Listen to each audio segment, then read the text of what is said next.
I'm Mary Borders, and I'm originally from Buffalo, New York, which helps make a little more sense of my story. The topic that I wrote about was memories of a small two-story house. It's snowing hard. I'm headed home from the ice skating pond, carrying my skates and leaning into the wind as I walk on 3 inches of packed snow. It takes an extra effort to walk, but the cold is invigorating. I can barely see from one driveway to the next because of the heavy snow. My glasses are covered with water spots. Dark is falling. Lights are coming on as I walk down the center of the street towards our house. Our driveway has been shoveled, but a new layer of snow has already covered it. As I turn the knob to open the back door, I instinctively push in with my whole body, knowing the door will stick. Thunk as it gives way. Immediately, my wet glasses are covered with fog as the warm, damp kitchen air hits me in the face. Heat and aroma assault me at the same time. Both ovens are going, and Mom is using all 4 burners of the stove to cook supper. It's good to be home. And I'll skip over to my last. Nothing epitomizes this house like the kitchen, with its invitation to warmth and its aromas wrapping around me, like the comfort of a mother's loving arms. Good morning, and my name is Marilyn Klein.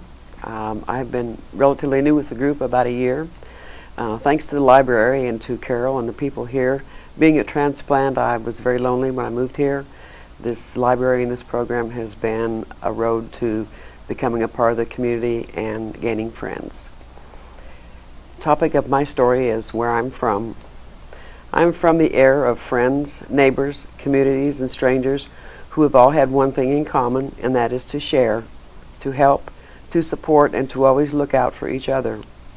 Farmers we were. Fields needed planted, chickens needed butchered, peaches needed canned, and the grain needed harvested, and the cows milked. All of this was too much for the farmer and his wife to do alone. Farmers worked together to help each other get their crops planted and harvested. Farmers' wives worked together to get the food processed and the chickens put in the freezer. From this small but close-knit community of farmers in Kremlin, Montana, I learned by example set there how important it became to me as an adult to know where I'm from, and that in turn may be who I am today. Who I am then is where I'm from, and I'm the keeper of the umbrella. May 30th, 2013 was a very sad day in Bardstown, Kentucky. Our town and her people were saying their goodbyes to Officer Jason Ellis and showing their respect to his service and support for the Ellis family. The residents of Hill Street were all there on the corner, small children in wagons, teenagers being quiet and somber, and our retired citizens were saluting and covering their heart with their hands. Betty, who is 65, and Mary, who is 72, were sitting on the tailgate of a pickup truck with the sun beating down on them. Refusing to leave until the last car passed, Mary's husband, who is 75, brought down a patio-sized umbrella to keep them shaded from the sun. The umbrella fit into an open slot on the pickup, but the wind kept it blowing out of the hole. It was a very large, heavy umbrella, and Betty and Mary could not hold it. At that point, I saw the need and knew what I needed to do. I told Mary and Betty, "I got this." I held onto that umbrella for 2.5 hours to give them the shelter from the sun because they were not about to leave. How could I not help? They, with their spirits so strong and unwavering, needed to be protected.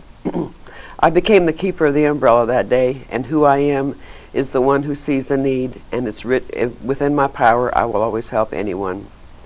As I reflect back upon my many years of living, I realize I have done this all of my life.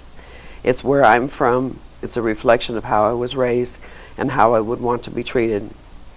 As I look to the future, I see my children and grandchildren following my lead. They too would and do help everyone they see a need for. What a wonderful legacy to leave, if only we could teach the world to be the keeper of the umbrella. My name is Mary Drake, and I've been here since the first meeting. And it it's been a wonderful experience for me because I'm very interested in genealogy, and when I see these ancestors' names and year, the dates they were born, I think I wish I could have a story and knew a little something about them, could put a face to them. So that's one of the things I wanted to do with this writing group. And a lot of the people that I have known, I want to leave that behind for someone else who will hopefully be interested.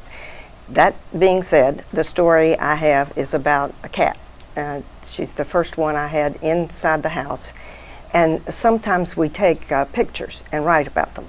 And that's what I did, and I had several pictures. And it's called, my story is Katie, Life in Pictures. And I'm not going to read the whole story because Katie had a very full life, so it would be too long a story. My name is Katie, and for 15 years I was a personal trainer. Initially, it was not my career choice, but a cute little blonde-headed girl decided my life's work. She snatched me and my sibling from our hiding place at the farm where we were born. Not deterred by a few scratches, she took us inside the large farmhouse.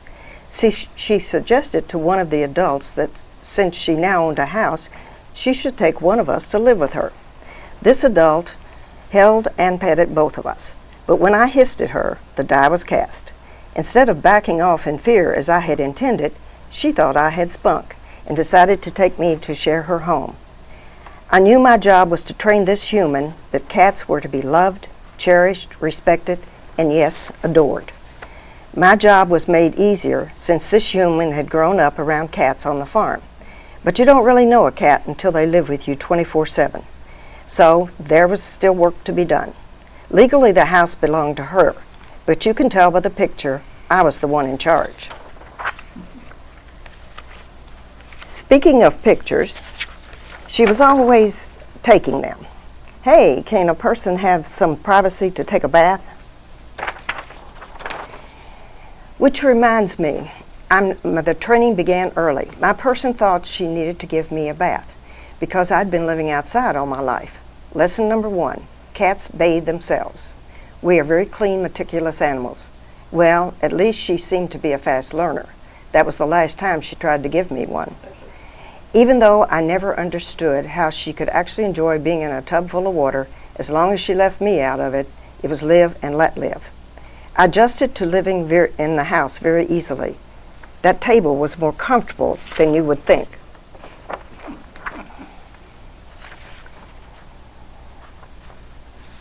Even though it isn't necessary for a cat, just being around is enough reward for any human. I earned my keep. I was an outstanding watch cat. At the first sign of any trouble, I was under the bed in a flash. Here are pictures of me watching out the door for any problem and guarding the scout. Every day I greeted my person at the door. That way she knew everything was secure in the house. Otherwise, I would have been under the bed. I won't say my person was too trusting, but she didn't figure out why the leaves were falling off of the big rubber tree plant until there were only 3 in the very top, a little beyond my reach, left on the plant. Here is a photo of me with my adopted baby. I know she looks a little different, but that doctor my person took me to did something we won't talk about. Boy, did my person have a hard time making that up to me. She certainly wouldn't mind me saying anything about losing a fluffy bedroom slipper after what she did. I had trouble with her washing my baby and getting the good scent off of her. What is it with my person and baths? This is me relaxing in the dining room chair. This was a good place to be when the nieces and nephews visited. It provided an escape from multiple directions. This is where I was when that little blonde I told you about was trying to come upstairs from the basement den. They talk about elephants having good memories, but they had nothing on cats. Even though I had gotten a loving home and secure living out of it, I had not forgotten the nerve of her snatching me from my hiding place when I was a kitten. So I hissed and wouldn't let her come upstairs. From the living room, I heard my person say, "Alicia, what are you doing to Katie?" Yet another sign I had trained my person well. In a poor effort to defend herself, Alicia said, "Katie won't let me come upstairs." Ha! and how much bigger was she than me. Once when my person's brother was supposed to take care of me while she was gone, he sent his 2 daughters to check on me to make sure I was okay. I was safely hidden under the bed when I heard them looking everywhere to find me. They discussed if I would be under the bed. The little blonde came up with the bright idea of sticking a coat hanger under the bed to see if I was there. Imagine. Well, I grabbed that coat hanger out of her hand in a New York minute. I heard her say as she ran into her sister getting out of the bedroom door, "She's fine." I finally trained her to quit moving the Afghan when I was needed it for a nap. Persistence is vital in training your person. Don't accept any excuses when you want something done. If you want the door to the garage open, the person having both hands full isn't a good reason for not getting that door open. If you decide you no longer want to go into the garage, make your person open the door anyway. Look out, then turn around and come back in. Your person may get irritated, but she'll get over it. I died on my person's birthday, 15 years after I began my training program. I rest peacefully in a garden of live forever, knowing that future cats will have a well-trained person and that I will live forever in her heart.